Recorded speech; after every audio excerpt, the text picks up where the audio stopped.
bergeser, tetap lempeng pada garis perubahan. Insya Allah kita akan hadirkan sama-sama perubahan di negeri ini. Dan ini mengingatkan bahwa seperti disampaikan oleh Pak Gubernur tadi, Buya Mahyadi, bahwa di tanah ini, di ranah Minang ini,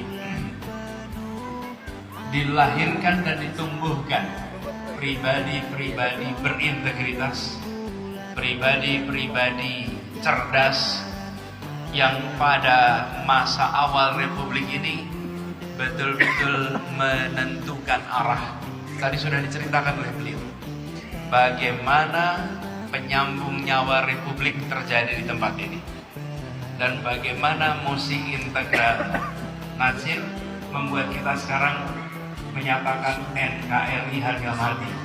Kalau ada yang menyebut NKRI harga mati, tidak boleh lupa menyebut nama Pak Natsir, karena yang mengembalikan dari Republik Indonesia Serikat kepada NKRI namanya Muhammad Natsir. Kemarin bilangnya kalau menang Allah izinkan, kalau kalah Allah selamatkan. Sekarang giliran kalah nggak terima. Padahal kan beliau sendiri yang bilang, nanti kalau saya kalah berarti Allah selamatkan saya. Kan sekarang lu kalah.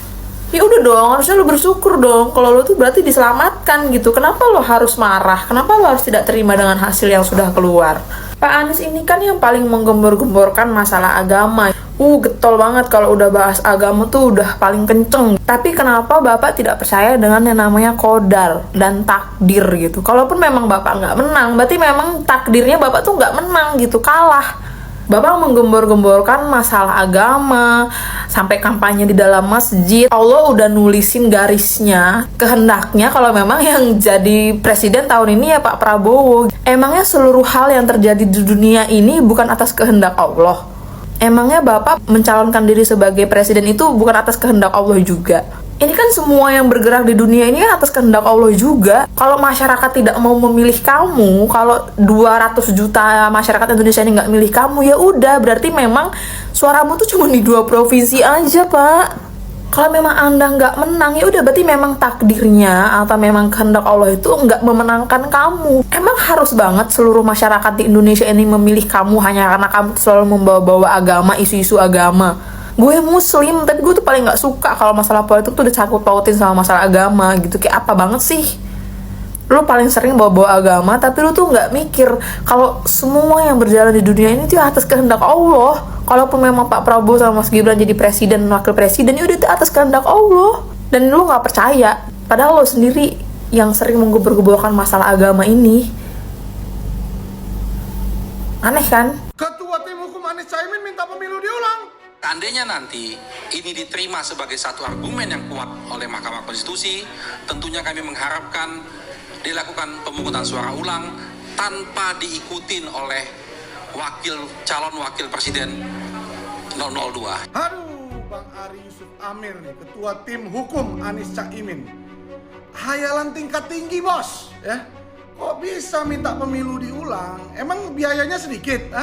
Biayanya nggak triliunan, puluhan triliun. Negara kita sekarang sudah berhasil ya memangkas tuh biaya yang harusnya dipakai di putaran kedua puluhan triliun, sekarang jadinya bisa dipakai untuk masyarakat, kesejahteraan masyarakat. Kok malah kalian pengen buang-buang duit untuk putaran kedua karena ambisi kalian ingin jadi presiden?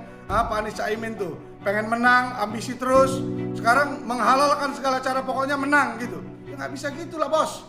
Terus gimana dengan perjuangan para penyelenggara dan pengawas pemilu? KPU, Bawaslu, TNI dan Polri sudah berjuang menyelenggarakan pemilu, mengawasi pemilu ke pelosok-pelosok Sabang sampai Merauke, kota-kota terpencil di Indonesia. Kalian gak hargai semua perjuangannya itu. Sekarang sudah terbukti Pak Prabowo dan Mas Gibran menang, lancar, tidak ada masalah. KPPS sudah banyak yang meninggal, puluhan orang meninggal karena kecapean di TPS menjaga suara, menghitung suara. Kalian sekarang minta pemilu diulang. Bangun bos, malu woy. Inilah jawaban Anies jika dirinya ditawari menteri. Pak Anies kalau ditawarin jadi menteri mau nggak? Kalau yang dulu 2019 kan timbul dan tenggelam bersama rakyat gitu. Timbul dan tenggelam bersama rakyat, kemudian ternyata emang jadi menteri, maksud gitu ya. Memangnya pilpresnya udah selesai? Belum. Gimana kalau kita yang nawarin, Ustaz? Ya, Good. Gimana kalau kita yang nawarin? Nah, ini bagus. Mantap Terus, ini. ya, yang kedua, ya mungkin yang mau itu karena belum pernah. Ustaz. Oh, belum pernah ngalamin gitu ya? Kalau udah ya udahlah. Kalau udah mah udah ya. Udah tahu lah. Gitu. Udah tahu ya. Siapa yang jadi Bapak Presiden? Anies. Abah Anies jadi presiden. Entah dilantik Abah Anies nomor 1. Abah Anies.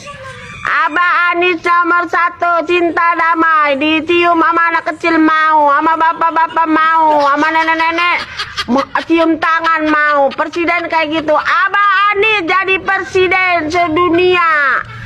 Abah Anies. Abah Anies nomor 1. Abah Anies. Abah Anies nomor 1 yang dilantik. Pengumuman menang Abah Anies. Alhamdulillah Abah Anies nomor 1. Entar dengerin pengumuman ya. Enggak malam, enggak siang, enggak sore, enggak pagi. Saya mau dengerin dulu. Tapi siapa yang menang tuh besok? Udah presiden saya. Siapa aja yang menang? Presiden rame-rame.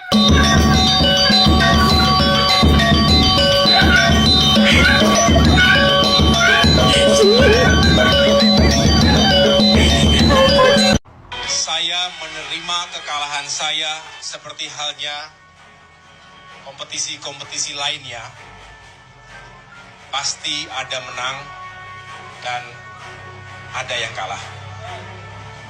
Gue cuman berharap semoga pemimpin-pemimpin kita di masa depan itu bisa mencontoh apa yang udah AHY lakukan. Jadi ketika di quick count atau pada saat perolehan suara tidak sesuai dengan harapan dan mungkin besar kemungkinan untuk kalah, ya sudah. Nah, inilah pentingnya pemimpin-pemimpin dengan keyakinan terhadap kodo dan kodar. Qadarullah, takdir yang sudah ditetapkan oleh Allah, yang tidak bisa dirubah gitu loh. Jadi enggak kekeh bahwa ini kecurangan, bahwa ini harus pemilu ulang, bahwa harus ada hak angket dan lain-lain, ribet gitu loh.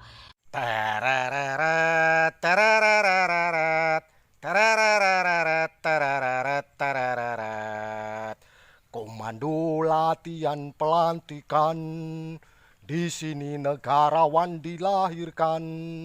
Dengan takdirnya Tuhan, Prabowo dan Gibran jadi pimpinan masa depan. Tugas negara harus dilaksanakan dalam sebuah pengabdian. Mandat yang diberikan sebagai pedoman demi tercapainya tujuan. Assalamualaikum Pak Presiden dan Wakil Presiden 2024. Pak Prabowo dan Pak Gibran. Saya Muhammad Rasyid Damani kelas 3 SD. Saya Muhammad Arsan kelas 1 SD. Yang ingin seperti Bapak taat kepada orang tua, negara dan cinta tanah air. Pak, kami akan belajar sungguh-sungguh. Kalau kami besar, kami bisa kuliah di Hunan tempat Bapak. Ingin jumpa Bapak, tapi kami tahu itu tidak mungkin. Kami percaya Indonesia di tangan Bapak akan lebih baik. Salam dari pengagum Bapak, kami anak saya.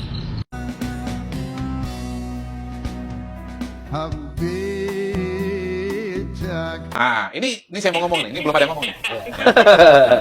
Hai 03, kalau misalnya Anda mau melakukan gugatan dan mengejar target 2 putaran, pada hari ini, begitu gugatan Anda diterima, yang lolos ke putaran kedua adalah 02 sama 01.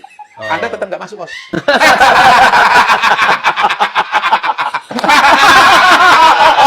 Gak pernah dia ngomong gitu ya? Saya ulang ya.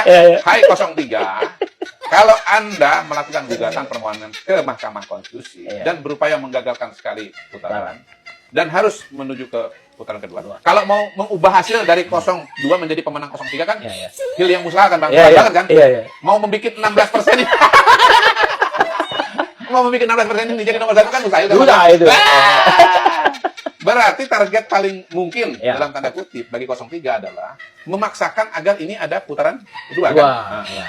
Memaksakan putaran kedua, begitu dikabulkan dengan komposisi suara yang ada, yang lolos ke putaran kedua adalah 02 sama 01. Jadi nggak dapat juga deh ya? Nggak dapat juga. Demi Allah Pak Prabowo, kami yang mendukung Bapak, jalan surga bagi kami akan sangat terbuka manakala Bapak bisa membawa bangsa ini kepada kesejahteraan dan kemakmuran. Satu kalimat yang terus saya ingat ketika Pak Prabowo datang di pondok saya setelah dari DPP PAN. Apa tujuan Bapak untuk menjadi seorang presiden? Beliau menyampaikan, Gus, saya pengen mengembalikan hak-hak bangsa Indonesia.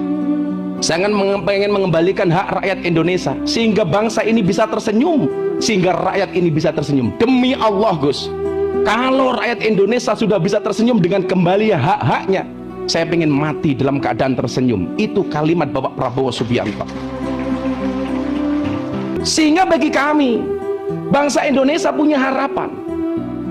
Ketika kami mendukung dan Bapak menjadi presiden yang luar biasa untuk bangsa ini, pintu surga kami terbuka melalui kepemimpinan Bapak Prabowo.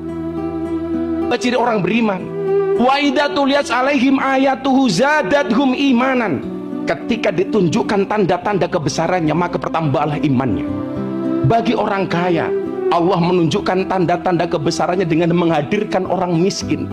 Bagaimana orang kaya kemudian mampu menolong orang miskin? Bagi mereka yang kuat, Allah menunjukkan tanda-tanda kebesarannya dengan mereka yang lemah, sehingga dengan kekuatannya dia mampu menolong orang yang lemah.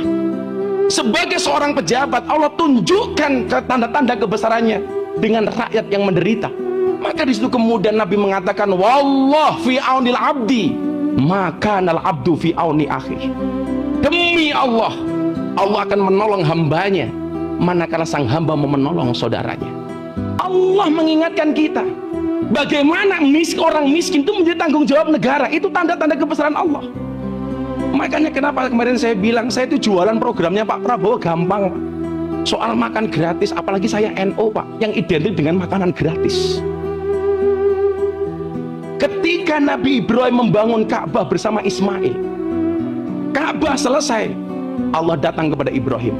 Apa kata Allah kepada Ibrahim? Ya Ibrahim, wahai kekasihku Ibrahim, lukmatan fi batni ja'id, satu suap nasi di perutnya orang miskin, khairun indi, itu lebih baik bagiku kata Allah, min bina'il Ka'bah, daripada membangun Ka'bah.